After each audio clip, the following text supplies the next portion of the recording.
आप सभी लोगों को जानकारी में है कि अभी झारखंड एकेडमिक काउंसिल अपने परीक्षा पैटर्न में संशोधन किया है, जिसमें ऑब्जेक्टिव प्रश्नों की संख्या बढ़ाया जाना है। इसी को ध्यान में रखते हुए हम लोग अपने पढ़ने के तौर तरीके में थोड़ा सा बदलाव कर रहे हैं। इसमें ऑब्जेक्टिव प्रश्नों को बहुत फोकस करते हुए अभी कौन बनेगा क्विजपति, ज्ञान बढ़ाओ पुरस्कार पाओ, ये कार्यक्रम निरंतर चलाया जा रहा है। इसका मकसद ये है कि स्टूडेंट विषय के प्रति गंभीर हो सके और इसका मकसद ये भी है कि ऑब्जेक्टिव प्रश्नों पर बहुत फोकस किया जा सके। चलिए, आज ज्ञान बढ़ाओ पुरस्कार पाओ इस कार्यक्रम को हम लोग आगे बढ़ाते हैं और आज 2 ग्रुप में छात्रों को बांटा गया है। आप लोग ध्यान से अपने प्रश्नों को सुनिएगा। ये 2 ग्रुप में है, ग्रुप ए और बी। प्रश्नों को ध्यान से सुनिएगा। आप लोगों को क्विज का तरीका पता है। चलिए, ग्रुप ए, आप लोग अपने प्रश्न को ध्यान से सुनिए। प्रश्न है, एमपीसी और एमपीएस का योगफल होता है। एमपीसी और एमपीएस का योगफल 1 होता है। इन लोगों को 2 अंक मिलेगा। अब थोड़ा सा कैलकुलेशन करने के लिए अपने पास पेज भी रखिएगा। ठीक है, पेज भी आप लोग अपने पास रखे रहेंगे। चलिए, आप लोगों का क्वेश्चन है, ध्यान से सुनिएगा कि गुणक तथा एमपीसी में संबंध है। गुणक और एमपीसी में कैसा संबंध है? बिल्कुल सही जवाब। चलिए, दूसरा प्रश्न, ग्रुप ए का दूसरा प्रश्न ध्यान से सुना जाए। मान लो एमपीसी का वैल्यू 0 है, एमपीसी इक्वल टू 0, तो आपको बताना है गुणक का मान क्या होगा। एक बार कैलकुलेशन करके देख लीजिए। बिल्कुल सही जवाब। आप लोगों का क्वेश्चन है, ध्यान से सुनिएगा।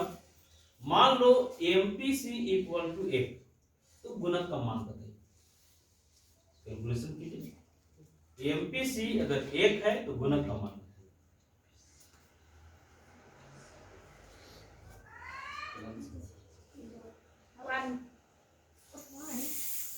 गलत जवाब। यही क्वेश्चन ट्रांसफर होकर के जाता है ग्रुप ए के पास, इन्फिनिटिव। बिल्कुल सही जवाब। ध्यान सुनिए, प्रश्न था कि अगर एमपीसी 1 हो तो गुणक क्या होगा। तो कैलकुलेट किए हम लोग, गुणक क्या होगा? इन्फिनिटिव। ठीक है। चलिए, आप लोगों का क्वेश्चन है, ध्यान से सुनिएगा क्वेश्चन। अच्छा, आप लोगों का प्रश्न है, आप लोगों का प्रश्न है, आप लोगों को प्लस, अच्छा आप लोगों को +1 मिलेगा।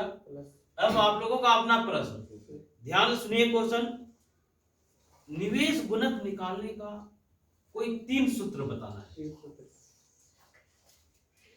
निवेश गुणक निकालने का कोई 3 सूत्र बताना है।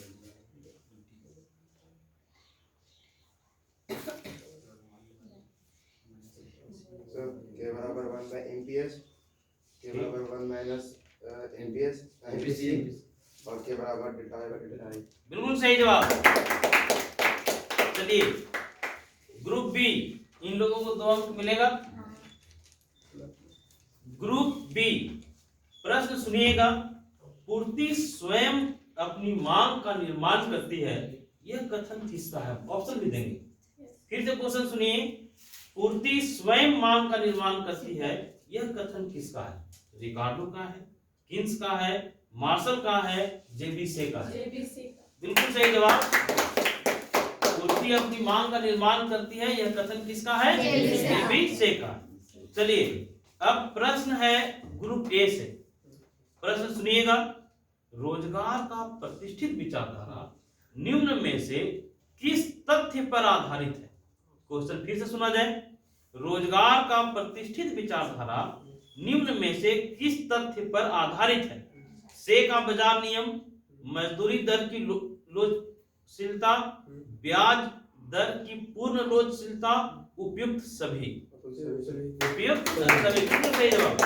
चलिए, चलिए ग्रुप ए, एक ग्रुप बी। ग्रुप बी अपना प्रश्न सुनने के लिए तैयार हैं?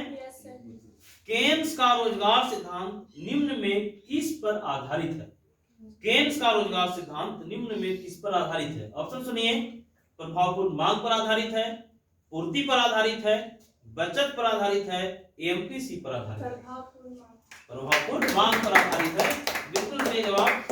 चलिए प्रश्न है, थोड़ा सा कैलकुलेशन करने के लिए आप लोग तैयार रहिए। क्वेश्चन है कि यदि एमपीसी इक्वल टू 0.80 है, एमपीसी का मान 0.80 है, तो आपको गुणक निकालना है। हाँ बिल्कुल सही जवाब, तो गुणक होगा 5।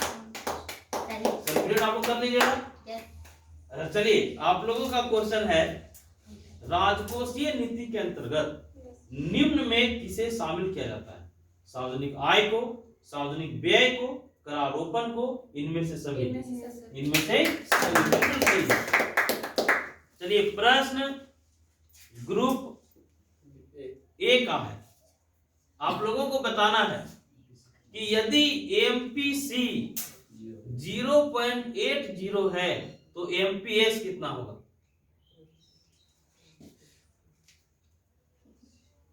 क्वेश्चन फिर से बोले, यदि एमपीसी इक्वल टू, ध्यान से सुन लो, एमपीसी इक्वल टू 0.80 है तो आपको एमपीएस का मान बताना है। एमपीएस कितना होगा?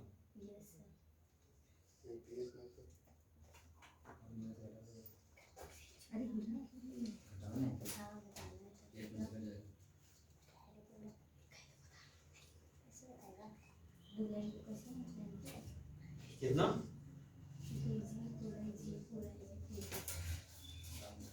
चलिए आप लोगों का समय समाप्त होता है। ये क्वेश्चन ट्रांसफर करके हम ले जाते हैं ग्रुप बी के पास। बताइए, एमपीसी अगर 0.80 है तो एमपीएस क्या होगा?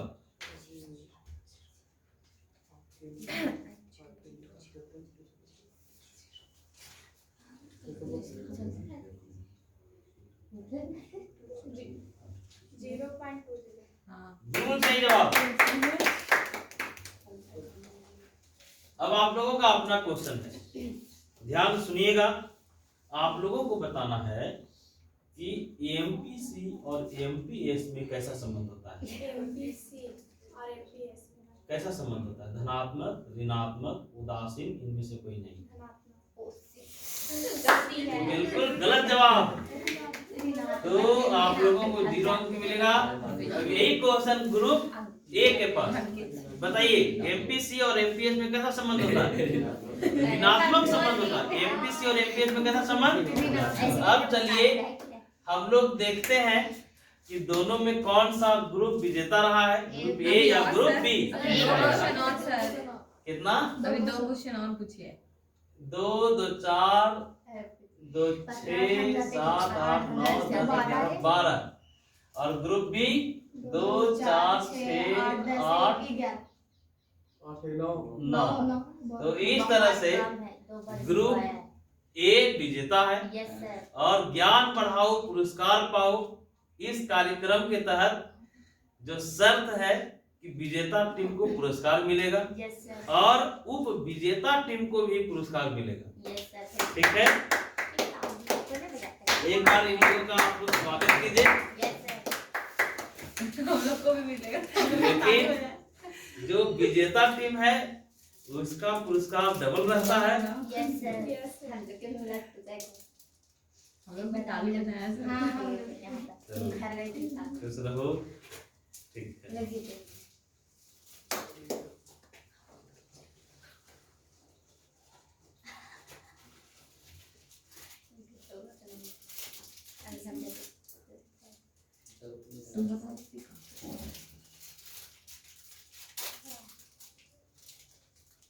और प्रयास करो। ठीक।